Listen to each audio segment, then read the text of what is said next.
Hello, everyone. Welcome to today's edition of the E-volve podcast. My name is Adewumi. I trust you're starting off your day on a great note and your week also on a great note. Last week, we looked at the topic that says that life doesn't get easier, we just get stronger. So today, we're going to be looking at a topic that says, what is your prevailing color? What is your dominant color? This topic is based off the book by Thomas Erikson titled Surrounded by Idiots. I would advise that you try to get a copy of this book because it's really interesting. I'm sure the title will intrigue you and you'll be wondering why would someone be surrounded by idiots? Get a copy. But today's podcast session is built around that book, the colors that Thomas Erikson puts everyone into. There are four of them. We'll quickly look at these colors and we'll see how it applies to us and how we can also learn why we get frustrated, especially when we are relating with others, why we think that everybody else around us is silly or stupid or different, and then we are wondering, are we the one with the problem? This book will help you. I mean, this series will help you. So quickly, this session is all about helping us to become better at managing relationship, at managing communications with others.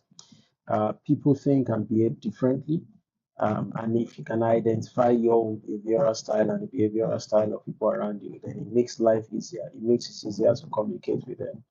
Now, what are the four behavioral types according to Thomas Erikson, and which was which formed the basis of the colors, the four colors he created? The first one are the people known as the red people. The red people. These are the dominant people. They are dominant, they are decisive. Traits, they are goal oriented, they are competitive in nature. So you always see that everything is almost like a competition. Oh, you've bought a car, I must buy a car. That becomes like a competition. You've opened or you've started your second company, I must also do the same. They are direct and sometimes they can come across as being controlling, as being a bully. It's just their nature. That's the kind of person they are. In terms of their strengths, they are fast in decision making. They have leadership. They have these leadership traits around them. They also are very good at achieving results quickly. They don't mind most always it's God in the process of achieving their goals. And then their weaknesses of they're impatient, they're blunt, they're aggressive, and they can come across as being bullish. And if you are in red, the tip or the advice for you is to be concise, to focus on results, and then don't waste time. I mean, the main thing, the summary of the red is they are concise, they focus on results, and then they don't waste time on small talks. They just go straight to the point. Very decisive, they know what they want. That's the first type of person. So are you a red? Maybe you should ask me a question. The next category of behavior is the one called the inspiring or the social one.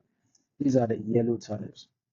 Their traits, they are energetic, they are enthusiastic, they are persuasive, they also like attention. They are the ones that once they enter into the room, everything is bustling, they are cracking jokes, they are the one making the room to be lively and everything. Their strengths, they are creative, they are motivating, they are great networkers. Before you know it, they've met one or two, three, they've met almost everyone in the room.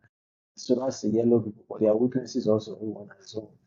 They are disorganized. They're usually not able to organize. They're just all over the place.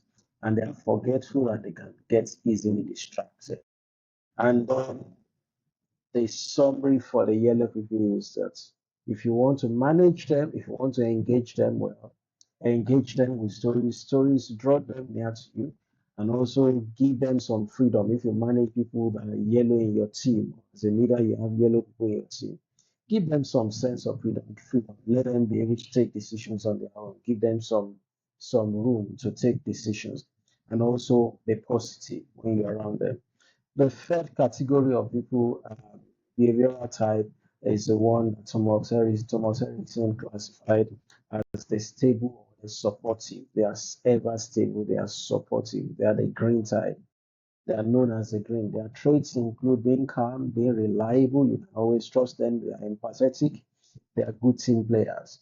Those are their straight traits, and their areas of strength include patience, loyalty, consistency. They listen, they have good listening skills. They listen to you, they will hear you out. So that's for the green. But their weaknesses, of course, they are sometimes resistant to change. They maintain the same line of thought, and also they can be indecisive. And then they avoid conflict. They just don't like rocking the boat. They just want to stay loyal, stay consistent. So that can work against them. The tip in managing is to be patient, show loyalty, and then give them time to adapt.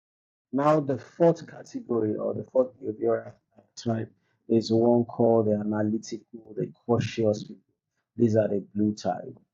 The blue type usually are their traits include being precise, being detail oriented, being structured, always following the rules. They are rule followers, they are structured people. They are the one you call, they are usually the one we see the um, um, compulsive disorder, excessive compulsive disorder, where everything has to be perfect and all that. And then their strength, they are accurate, very accurate, they are methodical in their approach, and then their quality focus. They focus on getting the exact quality that they have pictured in their mind. So they tend to be perfectionists, and that leads into their weaknesses. They can be overly critical because they expect more, so they criticize almost everything, and they are perfectionists, like I said, they can be slow to act. They overanalyze. For those who follow football, probably is in that category, is always overanalyzing things, overthinking, and then at the end of the day, might even make a wrong decision. And so the tip in managing this will present facts to them, present logic to them, and have clear instructions as to what to expect them to do. And then you see them delivering results. So the key takeaways from this session, you know the four types now: the red, the yellow, the green, and the blue. Which one are you? Usually everyone has one of these colors where it's your dominant color, but we can have a mix, maybe one or two. Usually not more than two, one plus a weak color, but usually there will be a dominant. So you need to identify your color and also recognize the colors of others so that it helps you to reduce misunderstanding, it helps you to reduce friction. And this applies not just in work relationship, even in personal relationship with your spouse, with family members. Once you know the color of someone, you just know the way to manage that. It becomes easier for you. It also helps you to adapt your communication styles to fit the listener. So it's not just you alone. Everyone has a mix of traits, but one color usually dominates. Then self-awareness is critical. Know your dominant style, and then that will help you to avoid friction. Key takeaway from this session is that if you ever feel like everybody around you is behaving like an idiot, check yourself. You just need to understand the colors of the people around you. It makes life easy because you find out that you are the one that's actually been acting like the idiot. It's not the people around you.